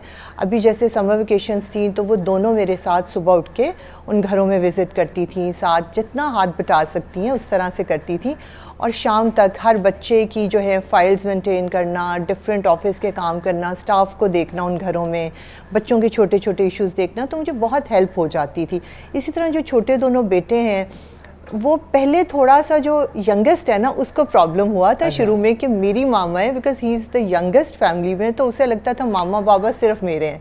तो जब उसने देखा कि इतने सारे भाई आ गए तो ये सब कैसे मामा बाबा कह रहे हैं, लेकिन उसके बाद आहिस्ता आहिस्ता वो इतना कंफर्टेबल, इतना फ्रेंडली हो गया उनके साथ कि अब डेली बेसिस पे स्कूल से आने के बाद मेरे साथ वहाँ ज़रूर जाता है, वहाँ पे उसके फ्रेंड्स हैं, अक्सर फ्रेंड्स को अपने साथ घर ले आता है। और फिर मैंने उसे यही कहा कि देखो एक जो 4-5 फ्रेंड्स हमारे ज़्यादा क्लोज़ हैं ना, उनको मत लेके आया करो, मतलब चेंज कर के लाओ ताकि बाकी बच्चों को भी ये फीलिंग आए कि ये भी उनका अपना घर है। तो हर दिन कोई 4 से 5 डिफरेंट बच्चों को वो जाके लेके आता है। अच्छे तरीके से औलाद की ये जो तरबियत है आगे हो रही है कि बच्चे भी अब उनके साथ आपकी तरह टाइम देते हैं उनको। महबूब साहब, आप तो DIG हैं माशाल्लाह, पुलिस को सर्व कर रहे हैं। इस लेवल के जो लोग होते हैं सिविल सर्विस में या किसी भी अहम ओहदे पर लोग हों, वो तो अपनी आगे सर्विस को देखते हैं, कोई फ़ॉरेन बैंक अकाउंट्स बनाते हैं, कोई डुअल नेशनैलिटीज़ लेते हैं, तो आपकी तो सारी तवानाइयाँ महवर व मरकज़ पुलिस के बाद तो सेकंड प्रायोरिटी ये रहती है। वजाहत, honestly speaking this is the first priority. मैं अपने बारे में कहता हूँ कि I am really a blessed man. मैं हमेशा जब अपने ट्रेनीज से बात करता हूँ तो मैं उनसे कहता हूँ कि एक चीज़ हमेशा ज़िंदगी में रखें कि अपने से नीचे देखें, आप अपने आप को बहुत ब्लेस्ड इंसान समझेंगे। और वेरी ऑनेस्टली स्पीकिंग मेरी ज़िंदगी में अल्लाह ने बहुत नवाजा है, मैं इस काबिल नहीं था, अल्लाह ने हर चीज़ दी है, नेक औलाद है, माशरे में इज़्ज़त है, सब कुछ है। एक ही ख्वाहिश रह गई है कि ये जो अभी 110 बच्चे हो गए हैं, पहले 100 थे, रिसेंटली पिछले 3-4 दिन में 10 बच्चे और आ गए। अच्छा, हम इन 110 के आगे इतने ज़ीरो लगाएं कि जो मैंने कभी सोचा भी ना, बस एक ही ख्वाहिश रहेगी। और अभी हम एक घर शुरू करने लगे हैं फॉर स्पेशल चिल्ड्रन। इंशाल्लाह ताला 10-15 दिनों में हम उसे शुरू कर देंगे, क्योंकि वो बच्चे जो स्पेशल चिल्ड्रन हैं उन पे भी हक़ है, हम उनको भी अडॉप्ट करना चाह रहे हैं। ये जो मार्जिनलाइज्ड होते हैं, ये स्पेशल चिल्ड्रन होते हैं, डिसेबल जो होते हैं, तो हम उनको भी अडॉप्ट करना चाह रहे हैं। तो इंशाल्लाह ताला हम हफ्ते 10 दिन में। चलिए सर, अल्लाह ताला आपके नेक इरादे उनमें कामयाब करे। महबूब साहब, ये बताइएगा कि आप दोनों माशाल्लाह इतना ज़बरदस्त काम करते हैं और ज़ाहिरी बात है कि इतनी बड़ी तादाद में जब आप चीज़ों को करते हैं तो लिमिटेड रिसोर्सेज होते हैं, लोगों की उसके सपोर्ट के साथ ही सारी चीज़ें होती हैं।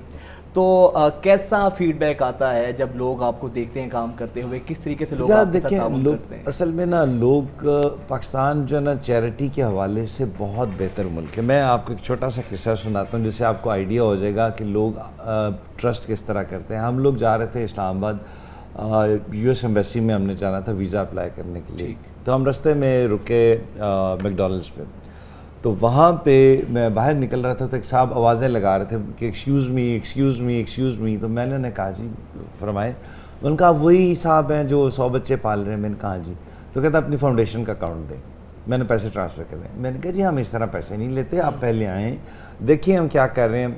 खैर ही इंसिस्टेड अलॉट। उसने मेरा मोबाइल पकड़ लिया, उसमें अपना नंबर फीड किया, कहता जी मैंने नंबर फीड कर दिया, इस पर अकाउंट नंबर भेजे, and he immediately transferred 2.5 lakh रुपये। अच्छा, तो लोग जब देखते हैं ना, देखिए मुझे नहीं पता बाकी फाउंडेशंस का क्या स्टांस होता है, ये क्या नहीं होता। आप भले हमें डोनेशन दे रहे हैं या नहीं दे रहे हैं, you are more than welcome to audit our foundation. कोई पाकिस्तान में बहुत बड़ा इशू है फाउंडेशंस पे, ये एक बहुत बड़ा एलिगेशन, और कुछ इसमें हकीकत भी है, वेरी ऑनेस्टली स्पीकिंग, कि पैसे जिस मकसद के लिए दिए जाते हैं उस मकसद के लिए खर्च नहीं होते। हम फ्रॉम डे वन कह रहे हैं कि आप भले हमें, आप तो खैर हमें रेगुलरली देते हैं, लेकिन अगर आप दे रहे हैं या नहीं दे रहे हैं, anybody is welcome to audit the foundation. अच्छा, क्योंकि ये ट्रांसपेरेंसी जो है मेन चीज़ होती है, जिसने चैरिटी देनी है तो ये उसका हक भी होता है ना कि वो पूछे कि मेरा जो अमानत है वो कहाँ पे लगी है। अच्छा, आप ये बताइएगा, आप तो माशाल्लाह वैसे ही 4 बच्चों की माँ हैं और उसके बाद फिर दूसरे बच्चों के साथ भी आपका टाइम वगैरह होना है, तो अक्सर तो लोग होते हैं, मैं पहले भी आपसे ये सवाल कर चुका हूँ, तो ऐसे बच्चों के अडॉप्ट वो करते हैं जिनको अपने अल्लाह ने औलाद नहीं दी होती है। तो आपकी तो अपनी भी माशाल्लाह ज़बरदस्त औलाद है, उसके बावजूद आप उनको टाइम भी देती हैं। तो कभी होता है कि बंदा कभी थक भी जाता है, या कि ठीक है बहुत मुश्किल होता है मैनेज करना, घर में अपने 4 बच्चों को टाइम देना आजकल बहुत मुश्किल होता है, इतना बिजी स्केड्यूल है, तो कैसे सारा अपना टाइम वगैरह मैनेज करती हैं आप? मैनेज हो जाता है वजाहत। मुझे ये लगता है कि जब मैं वहाँ जाती हूँ ना, बच्चों से मिलती हूँ, चाहे कितनी भी थकी हुई होती हूँ, और जिस तरह से वो मुझे आके गले मिलते हैं, जिस तरह से मुझे वार्म वेलकम देते हैं, और जिस तरह अपनी प्यारी प्यारी छोटी छोटी बातें मुझसे शेयर करते हैं, यकीन करो आपके सारी थकन उतर जाती है। और जब मैं वापस घर आती हूँ शाम के टाइम में, इतनी फ्रेश होती हूँ जैसे आप सुबह उठ के फ्रेश होते हैं। मुझे तो इसमें ना इम्पॉर्टेंट बात ये कि देखिए इन बच्चों को खाना और रिहाइश तो शायद कोई भी इंसान दे सकता है। बेशुमार यहाँ पे लोग हैं जिनके पास अल्लाह ने पैसा दिया है और इस्तात दी है, लेकिन इन बच्चों को प्यार देना और वक्त देना और इनको ये फीलिंग देना। मसलन मैं आपको ऑनेस्टली बता रहा हूँ कि कल इन बच्चों को ज़बरदस्ती मेरे लिए मुश्किल हो जाता है। सोफिया तो हर घर में डेली जाती है, मेरे लिए हर घर में जाना डेली पॉसिबल नहीं होता। तो कल जब मुझे शाम को मैं घर आया और मुझे फ़ील हुआ कि मुझे बच्चों से मिले हुए 2-3 दिन हुए, तो मैंने सोफी से कहा सब बच्चों को इकट्ठे करो, हम सारे पैकेजेस मॉल जाएंगे। तो yesterday we went all to packages mall, हमने झूले लिए, सब बच्चों के साथ घंटा डेढ़ फ़न किया, उनके साथ हमने पिज़्ज़ा शिज़्ज़ा खाया, and then I came back. तो वो आपको अंदर से जब एक चीज़ महसूस हो ना, तो फिर वो एक फीलिंग आती है। देखिए आप एक 12 साल या 15 साल के बच्चे को कह सकते हैं कि वो एक्टिंग करे, अब 3 साल के बच्चे को नहीं कह इसमें तो सकते। कोई शक नहीं है। अभी फुटेजेस में भी मैं देख रहा था, इत्तेफाक भी हुआ है विज़िट करने का, कि जिस तरह बच्चे जिस प्यार और अखलास के साथ आप लोगों को मिलते हैं, आप लोगों से बगलगीर होते हैं, तो यकीनन वो एक प्योर फीलिंग्स होती हैं और पेरेंट्स वाला एहसास होता है। अच्छा, लास्टली ये बताइएगा आगे क्या गोल हैं, क्या फ्यूचर को लेकर, आप पहले इसका जवाब दे दीजिएगा फिर मुझसे लेता हूँ, क्या आगे विजन क्या है? देखिए इरादा तो ये है और अल्लाह ताला से दुआ भी ये है कि हमारे मुल्क में कोई भी बच्चा जो यतीम हो जाए, जो बेघर हो जाए, उसे ये फ़िक्र ना हो कि उसे कहाँ जाना है, उसे पता हो कि उसके वालिदैन का अपना घर है, किसी भी मुश्किल पड़ने पे वो उस घर में जा सकता है।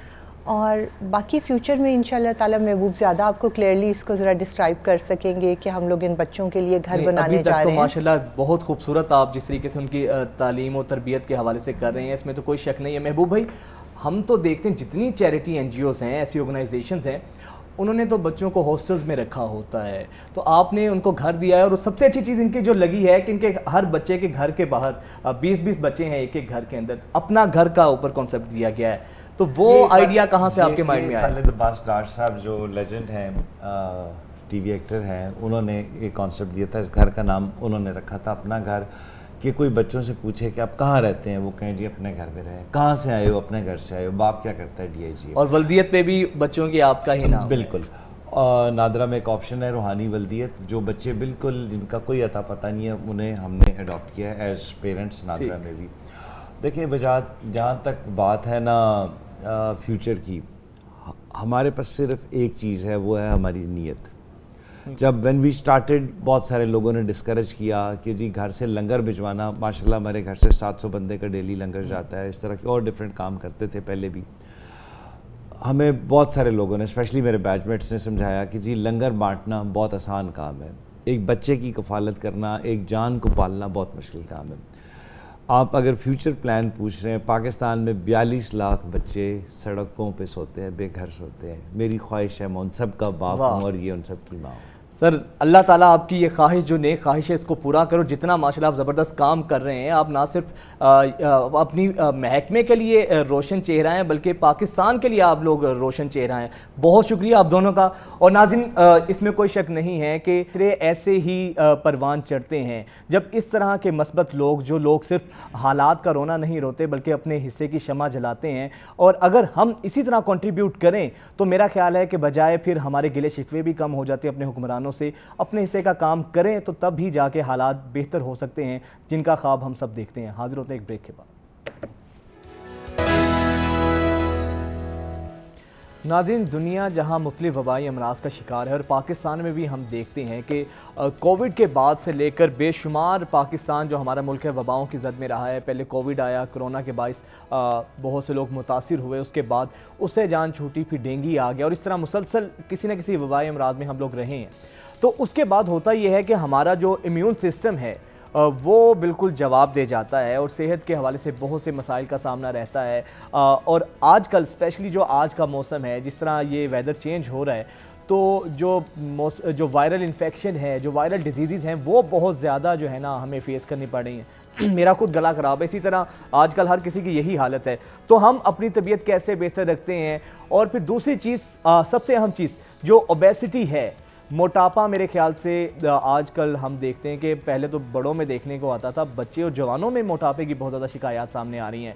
अपनी इस ओबेसिटी को कैसे कम किया जा सकता है और इम्यून सिस्टम कैसे बेहतर हो सकता है, तो इसी पर बात करने के लिए मारूफ न्यूट्रिशनिस्ट जवेरिया साहिबा हमारे साथ मौजूद हैं।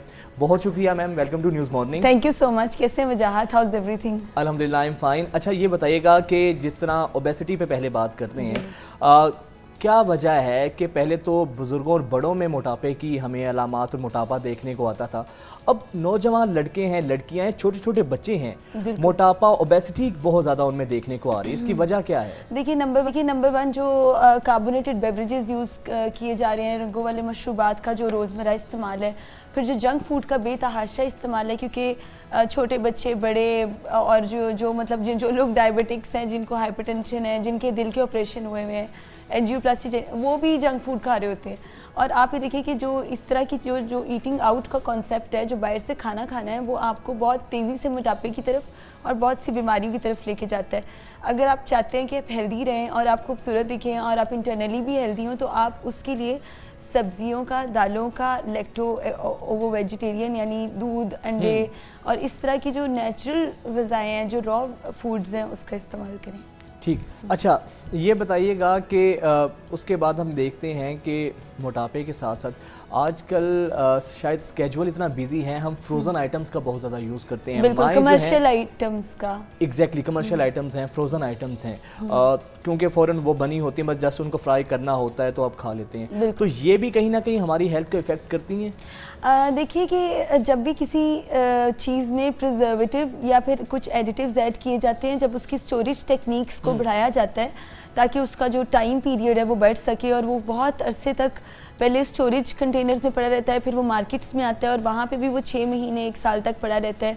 वो चीज़ें अगर तेज़ी से नहीं सेल आउट हो रही हैं, कुछ इस तरह से है, तो वो उसको जो प्रिजर्वेशन मेथड्स यूज़ किए जाते हैं वो नंबर 1 आपकी हेल्थ के लिए टॉक्सिक होते हैं, नंबर 2 बहुत ज़्यादा जो आजकल ख़वातीन में, मेल्स में, बच्चों में जो कैंसर बहुत ज़्यादा हो रहा है उसका भी कॉज करते हैं। इसके कहने का मतलब ये है कि अगर आप ट्रैवलिंग में हैं या आपको वाकई में कोई मजबूरी है जहाँ पे आप दूध, दही या फिर इस तरह का जो मतलब कमर्शियल फूड का इस्तेमाल सिर्फ तब करें, ज़्यादा ना करें, फ्रीक्वेंट ना करें। घर पे बैठे हुए नहीं ज़रूरत है कि आप अपने फ्रिज फ्रीज़र्स में से एक कमर्शियल फूड ले रहे हैं और आप उसको कुक कर रहे हैं जो ऑलरेडी 1.5-2 साल से प्रिजर्व्ड है। I am not against the commercial companies and people, but things like this जो चीज़ आपकी हेल्थ के लिए टॉक्सिक हो जाए, that's not fine with you. अच्छा, जिस तरह जंक फूड की हमने पहले बात की है तो बहुत ज़्यादा कॉमन हो गया है, जंक फूड के हम लोग आदि यूज्ड टू हो चुके हैं, बड़े क्या बच्चे क्या सभी। जो मौसमी फल होता है वो कितनी अहमियत का हामिल होता है, मतलब वो कितना ज़्यादा ज़रूरी है हमारी सेहत के लिए, क्योंकि हम लोग शायद इतने ज़्यादा यूज्ड टू हो चुके हैं, बिजी हैं, फ्रूट्स वगैरह हमारी डेली रूटीन का कभी हिस्सा हुआ करते थे, बट अब बहुत कम है कि हम फ्रूट्स का इंटेक करते हैं। देखिए, फ्रूट्स और वेजिटेबल्स बहुत हर ब्लेसिंग। पाकिस्तान में ग़िज़ाइयत लज्जत फलों में और सब्जियों में मौजूद होती है। थिंग इज़ दिस कि हमने कब लेना है, किस औकात कार में कितना यूज़ करना है, और लाजमी तौर पे इस हमारी डाइट में, सैलड्स में और मतलब फ्रूट सैलड हो, वेजिटेबल सैलड हो, उसमें ऐड होना चाहिए। अब ये कि जैसे कि आपको पता है आलू बुखारा है, फिर उसके अलावा गरमा है, आजकल भी बहुत सी चीज़ें हैं, और पीचीज़ आए हुए हैं, मतलब आड़ू हैं। तो इस तरह की चीज़ें जो होती हैं वो मल्टी न्यूट्रिशनल फैक्टर्स आपकी बॉडी में जनरेट करती हैं, जिससे ना सिर्फ हम अपनी इम्यूनिटी स्ट्रॉन्ग करते हैं, यानी क़ुव्वत मुदाफ़त को बढ़ाते हैं, बल्कि साथ ही साथ if you are in travelling और इफ़ यू आर आपका अगर पब्लिक एक्सपोजर है तो आप बहुत सी बीमारियों से और जो स्प्रेडेबल डिजीज़ हैं उससे भी बचते हैं।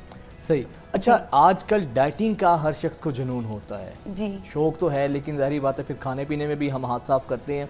कुछ लोग डाइटिंग में इतने क्रेजी हो चुके होते हैं कि वो कहीं ना कहीं उनकी हेल्थ निगलेक्ट होने लगती है, वो समझते हैं कि शायद भूखा रहना ही डाइटिंग है। आइडियल डाइट क्या होती है? नंबर 1 बैलेंस डाइट, मतवाजन ग़िज़ा इज़ लाइक आइडियल डाइट। मतवाजन ग़िज़ा में ब्रेकफास्ट, लंच, डिनर में आपके कार्बोहाइड्रेट्स, फैट्स, प्रोटीन्स यानी हयातीन, नशास्ता और जो छिलके वाली ग़िज़ाएँ हैं वो आपकी शामिल होनी चाहिए।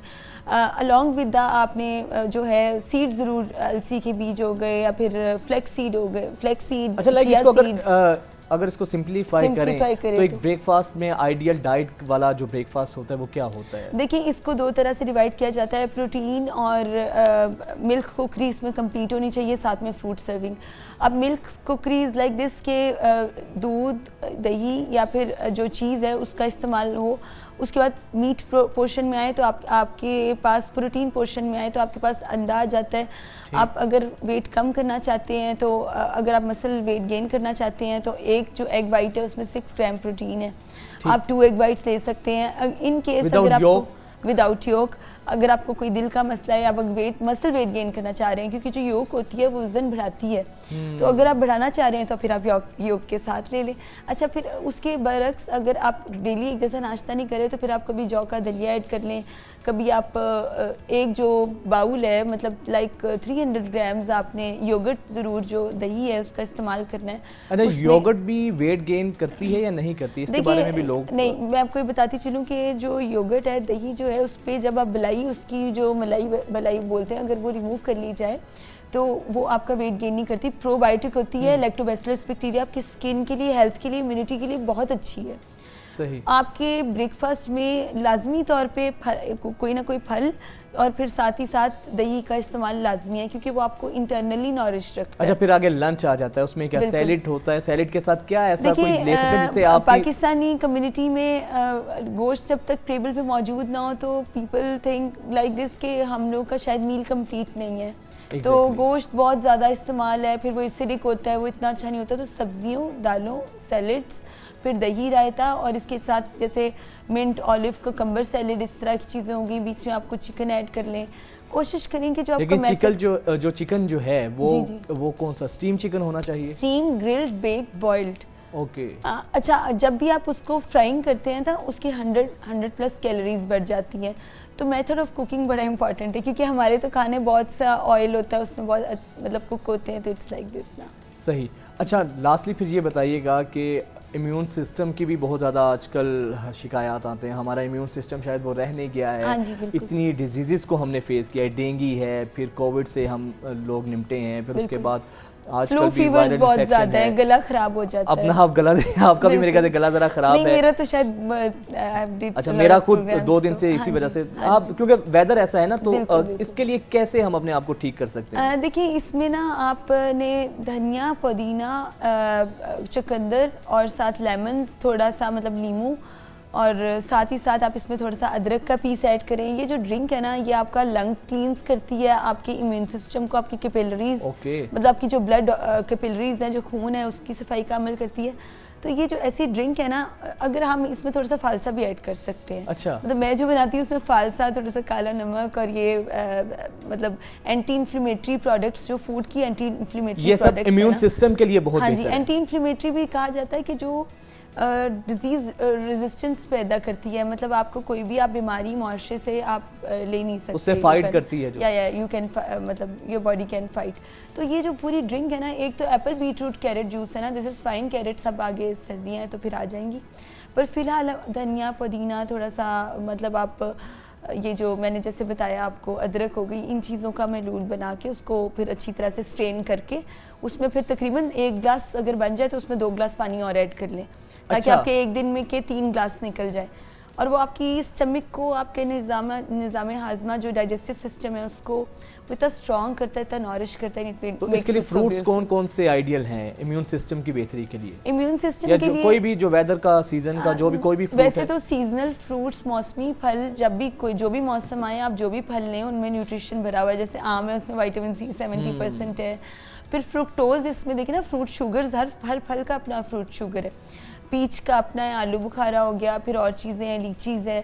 तो ये है ही मल्टी न्यूट्रिएंट कि अच्छा, आप जो चीज़ गोली जो आप खाते हैं और आप कहते हैं कि ये आयरन की मैंने एक टेबलेट ली, तो उसके बरक्स अगर आप एक सेब खा लेते हैं तो जो सेब की nutritional value, it's more beautiful then this. बिल्कुल। अच्छा, ये बताइएगा कि कुछ लोग ये कहते हैं कि ज़ाहिर बात है, जब आप डाइट पर होते हैं तो मीठा नहीं खाते हैं। जी जी। कुछ लोग कहते हैं कि फल भी इसलिए हम नहीं खाते, इसमें शुगर होती है, तो वो शुगर और उस शुगर में फ़र्क है कि वो भी आपके मोटापे को करती है? देखिए, there are 2-3 types of sugar. एक जो कार्बोहाइड्रेट्स में आती है, जो चपाती लोग सुबह, दोपहर, शाम, रात, सुबह से उठते हैं और चपाती, और यहाँ पे तो आपको पता है नान, चने भी लेते हैं, तो उसका ग्लाइसीमिक इंडेक्स हाई होता है। उस स्पेशली जो डायबिटिक पेशेंट्स हैं उनके लिए 2 चीज़ें मना की जाती हैं कि एक तो जो गंदम की रोटी है उसका ग्लाइसीमिक इंडेक्स बहुत ज़्यादा होता है, यानी वो शुगर लेवल बहुत हाई करती है। दूसरा, जो बहुत तेज़ मीठे फल हैं, सिर्फ डायबिटिक पेशेंट्स के लिए, सबके लिए नहीं। सही। क्योंकि वो अल्लाह ताला ने इंसान के लिए नेमत बनाया, वो हम लोगों ने नहीं खाने हैं, इट्स फॉर अस, तो वो आप ज़रूर खाएं, कंज्यूम करें। और हाँ, वेट जो मैनेजमेंट का जो ताल्लुक है ना, वो लाइफस्टाइल के साथ है। Exactly. 70% diet, 30% exercise, and whenever you are into the exercise and the healthy diet, you can maintain your life like anything. चलिए, बहुत खूबसूरत बात आपने की, बहुत शुक्रिया जवेरिया आपका। और यकीनन सेहत से बढ़कर तो कोई चीज़ नहीं है। ज़रूरी है, ठीक है, आप डाइटिंग करें, लेकिन जब तक हमारी डेली रूटीन में फलों का और सब्जियों का इस्तेमाल नहीं होगा तो हमारी सेहत उस तरीके से बेहतर नहीं हो सकती है। हम हाजिर होते हैं एक ब्रेक के बाद। Stay with us. ब्रेक के बाद एक दफ़ा फिर से आपको खुशामदीद कहेंगे। और नाज़रीन, कौन सा दुनिया का ऐसा शख्स नहीं है जिसकी ये ख्वाहिश हो कि वो हमेशा जवान ही दिखे, फिटनेस से भरपूर नज़र आए और बिल्कुल तंदुरुस्त व तवाना नज़र आए। तो इसके लिए आज हमने ये सेगमेंट आपके लिए रखा है। अगर आप चाहते हैं कि आप 60 साल की उम्र में भी 30 साल के नौजवान नज़र आएँ और कैसे आप अपने आप को फिट और मेंटेन रख सकते हैं, तो आज हमने दावत दी है आज ऐसे ही गेस्ट को। रहमान अब्बास साहब लाइफ कोच स्टूडियो में हमारे साथ मौजूद हैं। बहुत शुक्रिया, welcome to news morning Rahman साहब। जी, बहुत बहुत शुक्रिया आपका। और इतना जो सीक्रेट वाली बातें आप पूछने लगे हैं आज, ऑब्वियसली आप मेरे अगर सोशल मीडिया पे जाएं 10 साल पीछे और आपका फ़र्क देखें तो आपको वाज़िया फ़र्क नज़र आएगा। वर्कआउट एक ऐसी चीज़ है कि आपकी मेडिटेशन है आपको जवान रखने के लिए, और एक्स्ट्रा फैट कहीं ना आए, एक्स्ट्रा फैट ना करें ना। तो उसके लिए करना क्या होगा? जो ख्वाहिश तो सबकी होती है, लेकिन जो वर्कआउट होता है जान उससे जाती है, तो करना, जिम डेली करनी चाहिए, रूटीन क्या होनी चाहिए, इस बारे में ज़रा हमारी व्यूअर्स को बताइएगा। वेल, मोटापा तो ऐसी चीज़ है, हाई मोटापा, उसके साथ हाई निकलती है, तो किसी भी शक्ल में जाए तो वो बुरा ही लगता है। शुरू में हम खुद को इग्नोर करते हैं, मोटापे की तरफ चले जाते हैं, लेकिन हम खुद उसको उस तरफ लेके जाते हैं। हम लेके जाते हैं, फिर उसके बाद मेडिसिन का सिलसिला शुरू होता है तो सेहत खराब हो जाती है। तो हम क्यों ना इन चीज़ों को छोड़ दें और अपनी फिटनेस की तरफ ध्यान दें। इमेजिन करें, सेहत अच्छी हो तो हर चीज़ अच्छी लगती है, हर खाना पीना अच्छा लगता है, और सेहत अच्छी ना हो तो ऐसा नहीं होता। बेस्ट वे ज़िंदगी के असूल ऐसे हैं, आप चाहे बहुत बड़ी एक किताब को फिटनेस की स्टडी कर लें, चाहे इंस्पिरेशनल पर्सन देख लें, डिफरेंट है। तो आप कैसे फिट रख सकते हैं? आप ज़िंदगी के इतने डेकेड्स देने के बाद इमेजिन करें फ्रॉम फर्स्ट डे नाउ, आप खुद को फिट रखना एक सीक्रेट भी होता है, और सीक्रेट सिर्फ ज़िंदगी के कुछ असूल हैं जिसको आपने नॉर्मली फॉलो करना होता है, डेली हम करते हैं।